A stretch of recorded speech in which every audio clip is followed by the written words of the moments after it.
हाय दोस्तों, नमस्कार, सत श्री अकाल।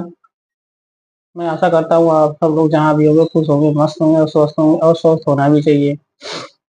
आज मैं एक इम्पोर्टेंट मुद्दे की तरफ आपको ध्यान केंद्रित करना चाहता हूँ। अनएम्प्लॉयमेंट।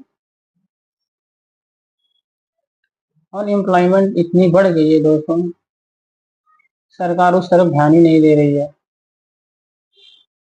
इतनी अनएम्प्लॉयमेंट बढ़ गई है कि लोग तैयारियां कर रहे हैं और तैयारियां ही करते रह जा रहे हैं। फिर इसके बाद उनकी ज़िंदगी बिल्कुल खराब हो जा रही है, वो कहीं का नहीं रह रहे तैयारी करने के बाद। क्योंकि उनकी उम्र भी निकल जाती है और ना ही कहीं जॉब मिलती है। जॉब इसलिए नहीं मिलती है दोस्तों क्योंकि जो थोड़ी बहुत वैकेंसियाँ निकलती भी हैं, वो फिक्सिंग में चली जाती हैं। पैसे पे बिक जाती हैं, पेपर लीक हो जाते हैं। इस इस इस ये बहुत बड़ी मुद्दा है और ये सीरियस मुद्दा है।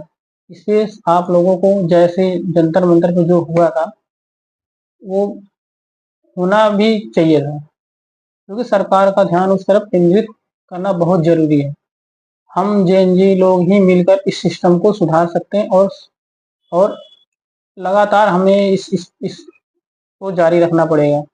और इसको जैसे ही हम पीछे हटेंगे तो सरकार भी पीछे कदम खींच लेगी और जेएनजी और स्टूडेंट पे कोई ध्यान नहीं देगी। तो इसलिए इस आप लोगों को सिस्टम को चेंज करना है। चेंज करके दिखाएंगे तभी आप सबकी तरफ सरकार का ध्यान जाएगा, वरना जैसे चल रहा था वैसे ही चलता रहेगा। और कोई भी सरकार आए, वो स्टूडेंट पे बिल्कुल ही ध्यान नहीं देगी। और इस सिस्टम को चेंज करना बहुत ही ज़रूरी हो गया है, बहुत ज़रूरी हो गया है। सरकार जो बोलती है मैं 5 किलो अनाज दे रहा हूँ, ये कर रहा हूँ गरीबों, क्या गरीब 5 किलो अनाज से ही बस ज़िंदगी जिए केवल वोट के लिए?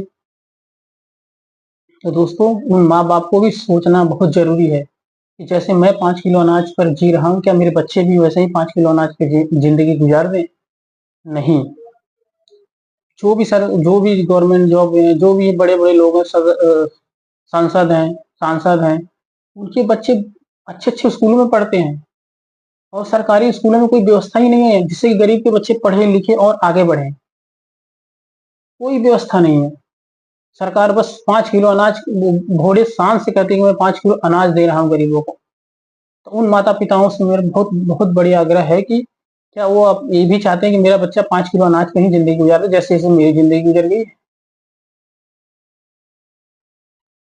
तो उन माँ-बाप और स्टूडेंट सबकी ज़िम्मेदारी है कि इसको सोचे, अपने बच्चे के फ्यूचर के बारे में सोचे, स्टूडेंट को भी अपने फ्यूचर के बारे में